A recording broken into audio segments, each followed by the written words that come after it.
Okay, welcome back. So, Jake, what are we talking about next?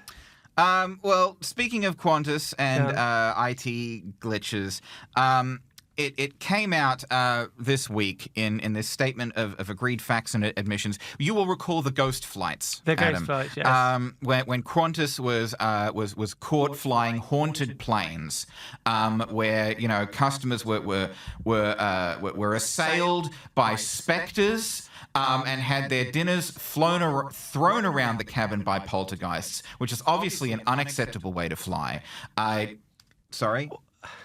No, sorry. I'm getting in my ear. That's not what a ghost flight is. We do the nonsense at the start of the show, Jake. You can't. He saw basically what happens. He saw out of the corner of my eye that I was looking at an email, and he pounced. He saw me at weakness, and this has become like poltergeist stuff. I don't know. Go on. So the ghost flights where Qantas sold thousands of seats on flights that had already cancelled. Now, earlier this year, Qantas came to an agreement with the ACCC, basically admitting that these flights had been sold, and that it was a mistake. They are paying something like $120 million, so like $100 million penalty and $20 million to reimburse customers, something along those lines. It's come out in this statement of agreed facts and admissions that was signed off by the ACCC and Qantas that senior management at Qantas was aware that the customers were booking these services and that passengers weren't immediately notified, but the agreement does concede that no single person knew of these problems that allowed the cancelled flights to be sold. So and it's gone through all of the steps that were taken, when a flight was cancelled. The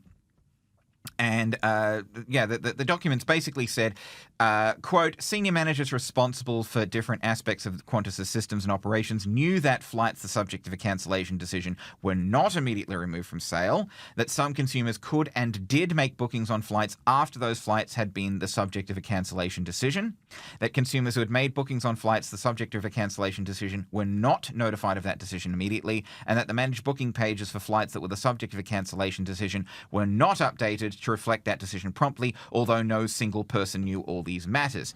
As a result, Qantas was aware of the way in which its system operated in relation to the removal of cancelled flight from sale and the notification of consumers regarding flight cancellations. Now, Qantas has since updated its systems and processes to basically speed up the cancellation process and make sure that customers get notified quickly when their flight is cancelled. So this is interesting. So we first basically heard about this it was a few months ago when the ACCC put out a press release. But in terms of the actual details, that's something we haven't known now. This was at the end of last week, kind of quietly, I say quietly, but it was slipped out through the federal court. We got hold of this document via our sister brand, or one of the other titles in the company we work for, Lawyers Weekly. So Jerome Doraisamy, the editor of Lawyers Weekly, thank you very much. And like I said, so basically what this told us for the first time was there were senior managers, of which we don't know how senior that is, that were aware of this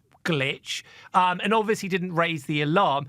But as Jake said, crucially, no one person was aware of the full extent of this. So people knew different things. That appears to be the crucial reason why the ACCC dropped its claim that Qantas did this deliberately. So because people knew, presumably this is why they've had to pay such a big fine, but at the same time, clearly this didn't go right to the very top. This wasn't a deliberate attempt to mislead people. Nonetheless, it is very interesting. Qantas, I believe, have kind of stabbed by their original sort of statement, which basically says this was the post-COVID time. This was chaos. You've got to cut us a little bit of slack, which is fair enough. I think this is a case of, it almost sounds harsh, but this is a case of incompetency rather than a deliberate attempt to. Well, it's Hanlon's razor, isn't it, Adam? Go on. Never attribute to malice that which may be adequately explained by incompetence. Right, and we're going to move on to a couple other Qantas stories. First one, I'll get in the story that I wrote on Friday, which has basically missed by the entirety of Australian media, and in fact would have been missed by me if I didn't completely fluke upon it, which is the fact that at the close of play, or the close of business, or whatever it is, on Thursday, Qantas shares finally beat their pre-COVID peak. So at the end of trading on Thursday, shares in Qantas were valued at $7.45, beating the $7.35 recorded on the 20th of December 2019. And I said, but this is, it's a symbolic moment. But what makes it extraordinary was obviously that COVID caused, as I called it in the kind of journalese, one of the most astonishing free falls in ASX history, which I think is fair enough, because their stock went from being $7, whatever it was, just pre-COVID, all the way down to $2.36. If you want to see something extraordinary, have a look at the ASX and watch that graph, that absolute nosedive. So for me, for somebody that kind of covered the COVID crisis, watched all this happen, this does feel like, I say, a symbolic moment. This is another step closer to COVID finally being over. I'm not declaring the pandemic over from aviation until we go back to 100% domestic or passenger numbers. But this is a very symbolic moment for those people shrewd enough to have invested at Qantas, or brave enough at their lowest point. Buying the dip? Is that what they call it? I think it's called buying the dip, yeah. Buying the dip. Well, for those that bought the dip have been, they've been absolutely vindicated, because you now would have more than trebled your money. Still a brave move. A lot of people at the time said, whatever happens, the government will bail out Qantas. I'm not so sure. When COVID first happened, we didn't know if it's going to last a year, 18 months, 2 years, 10 years. There was a point during the second wave that we had here in Australia that we wondered if the thing would ever go away. So there was never a guarantee that Qantas was going to bounce back. Nonetheless, those were brave enough to invest have done very, very, very well. And finally, we have another Qantas story, which actually, weirdly for us, kind of came out of nowhere. And this is about Qantas engineers going on strike. Jake, can you tell us a bit more? Yeah, so this... We didn't really hear much about this until late last week, right before it happened. But there's Qantas engineers been going on strike. Sort of started last week, which with these with some engineers at major airports downing tools. This is from these are staff from the Qantas Engineers Alliance. So it's the AMWU, the AWU, and the ETU. They started striking on Thursday. They're looking for a 5% pay rise per year, 15% in the first year, to account for 3.5 years of wage freezes. So they started going on strike on Thursday. On Monday, we then saw more peak hour work stoppages by these the Qantas, the alliance unions, as they're called, the Qantas Engineers Alliance. These were line maintenance engineers who went on strike on Monday morning, and they were joining existing strike action by these engines and components maintenance workers. Now, Qantas has basically come out and said disruptions have been kept to a minimum. There have been contingencies in place to avoid, delays and cancellations to flights. And Qantas says these demands are unsustainable, but it is committed to reaching a deal that improves pay and conditions, including things like higher pay for apprentices, better career progression opportunities. One of the interesting things about this, and I don't really want to talk about, behind the scenes of journalism here, but generally speaking, if there's going to be a strike, we know about it long before it happens. Now, if you really want to string it out, you can have the union basically having a whinge about pay and conditions. Then they can talk about, thinking about having a vote, that vote being cleared, for it, so it's protected action. Then you have the warning. Then you build up the various different strike dates. You start off by taking a few hours off, then you strike for the whole day, etc., etc. This thing seemingly came out of nowhere. Which is very, very bizarre. In the 4 years I've been doing this, I've never seen a similar situation, because we're on top of this.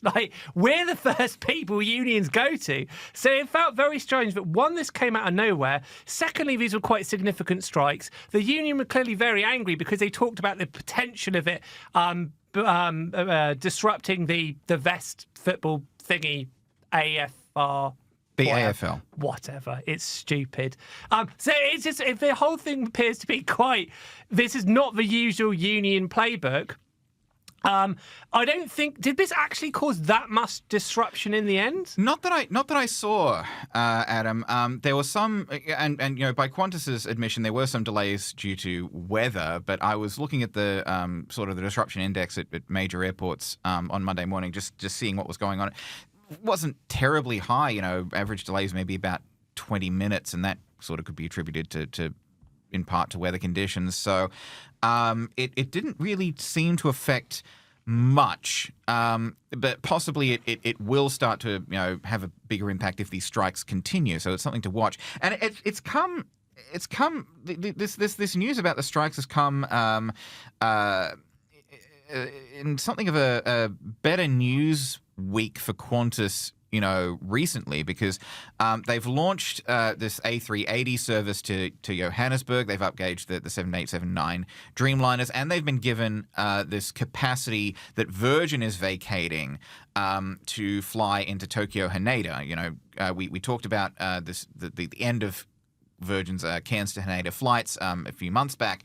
Qantas has now been given that capacity, and they're going to be using it to do daily flights from Sydney, Melbourne, Brisbane to Haneda, as well as flights from Sydney to Tokyo Narita. So it's been a decent news week for Qantas outside of this, and this strike has sort of basically, as you say, come out of nowhere. Another interesting thing Qantas has done recently actually is this new ad campaign.